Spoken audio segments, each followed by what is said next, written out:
Hai Mams, perkenalkan nama saya Dr. Joko Kurniawan, spesialis anak. Saya bertugas di Rumah Sakit Mitra Bangsa Pati dan di Rumah Sakit Budi Agung Juwana, Jawa Tengah.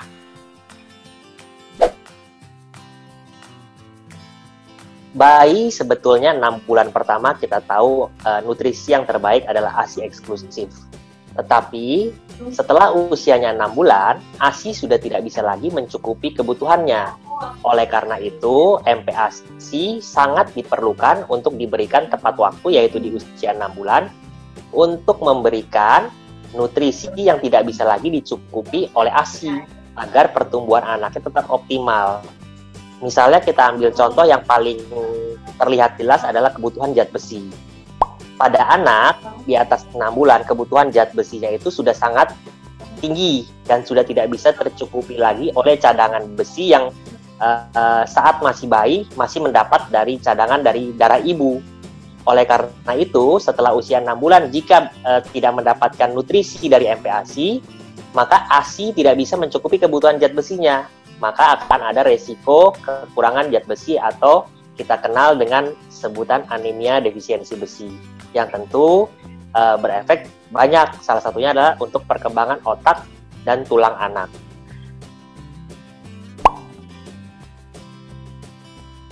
Untuk awal pemberian MPASI, sebetulnya kita harus mengikuti aturan pemberian makan yang benar.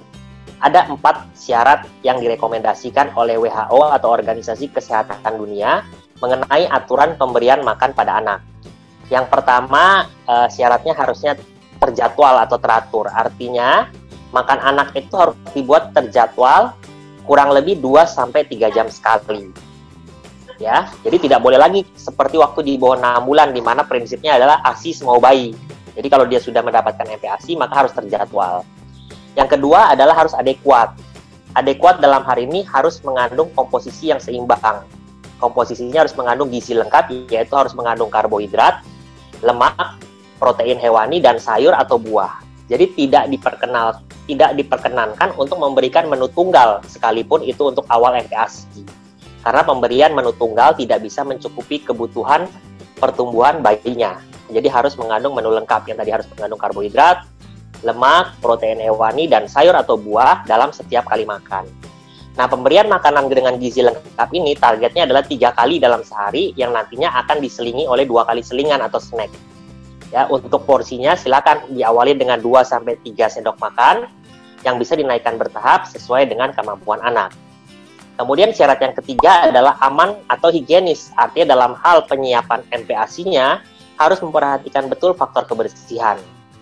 Baik dari cara penyiapan ya, misalnya pisahkan talenan untuk bahan yang mentah dan matang, kemudian bagaimana menyiapkan kebersihan untuk alat-alat makannya dan lain sebagainya.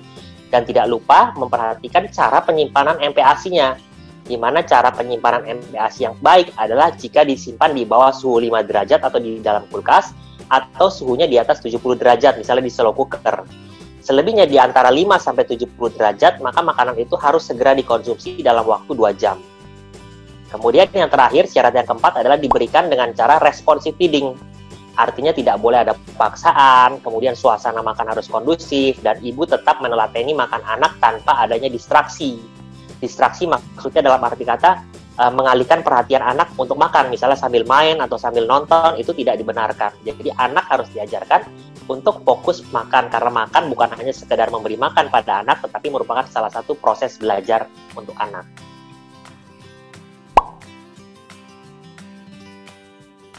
Alergi makanan pada bayi sebetulnya bisa saja terjadi.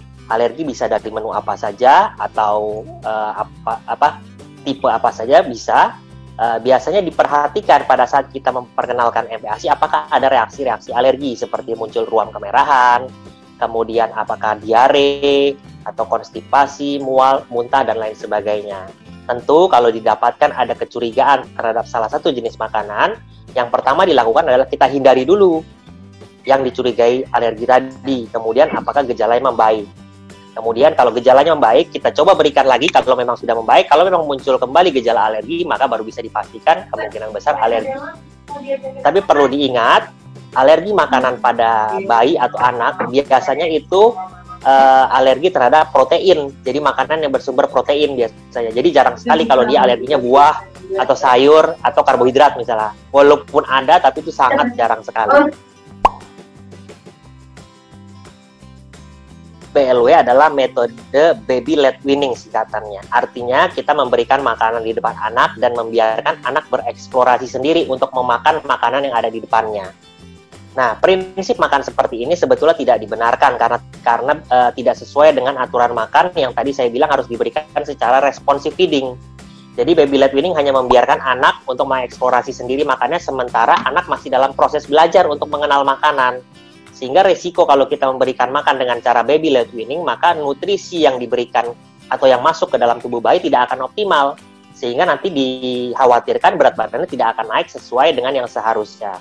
Maka oleh dari itu WHO tetap menyarankan dan Ikatan Dokter Anak Indonesia juga menegaskan bahwa pemberian makanan MPASI harus diberikan secara responsive feeding, yaitu orang tua tetap menelateni tanpa paksaan dan tanpa ada gangguan dengan suasana makan yang menyenangkan. Finger food sendiri sebetulnya adalah makanan yang bisa digenggam oleh anak, itu istilahnya adalah finger food. Itu adalah suatu proses pembelajaran makanan juga untuk anak ya, khususnya di atas 6 bulan, sehingga dia bisa meraih makanan untuk masuk makanan ke mulut. Itu salah satu proses belajar yang sebetulnya harus dilewati oleh anak. Tetapi finger food itu perlu ditekankan bukan untuk cara pemberian makannya. Itu hanya untuk melatih motorik anak dan juga melatih bagaimana anak mau memasukkan makanan ke dalam mulut. Tetapi caranya tetap harus dengan responsive feeding, supaya nutrisinya tetap optimal ya. Dalam waktu 30 menit setiap jadwal itu diberikan secara optimal sesuai dengan porsi yang dia mampu, dengan memperhatikan tanda lapar dan kenyang dari anak itu sendiri. Finger food sebetulnya jenisnya pada prinsipnya bebas, dengan memperhatikan ukurannya tidak terlalu kecil yang mengakibatkan bisa resiko tersedak kalau untuk anak di bawah 3 tahun. Misalnya seperti kacang-kacangan, kismis, itu sebetulnya dihindari.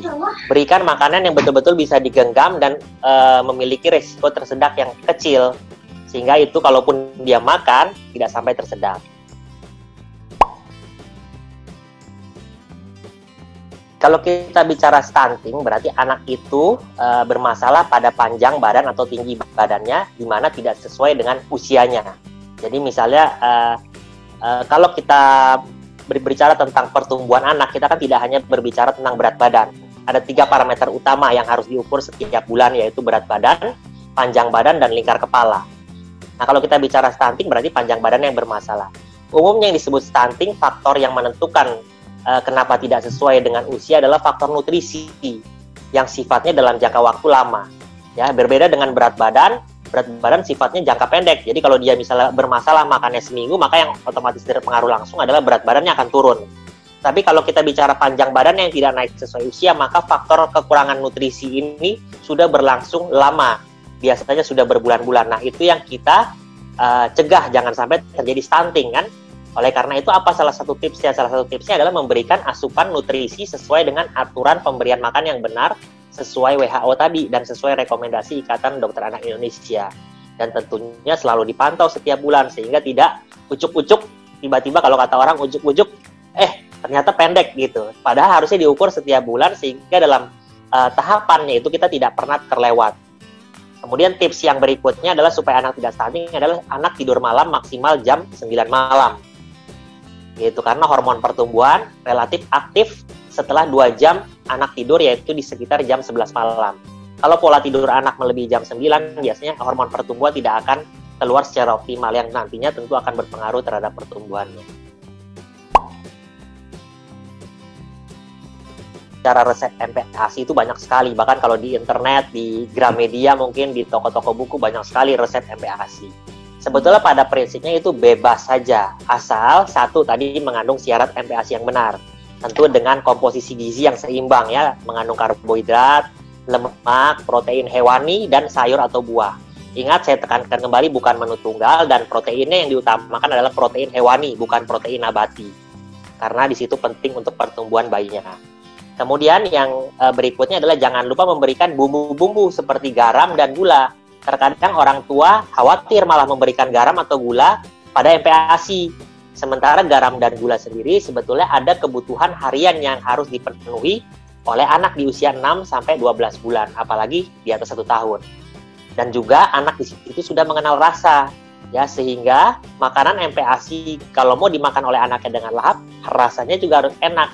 Terserah bebas, yang penting satu tadi syarat MPASI-nya terpenuhi, 2 pastikan rasanya enak. Jadi jangan segan-segan untuk dicoba dulu ya, itu baru diberikan kepada anaknya.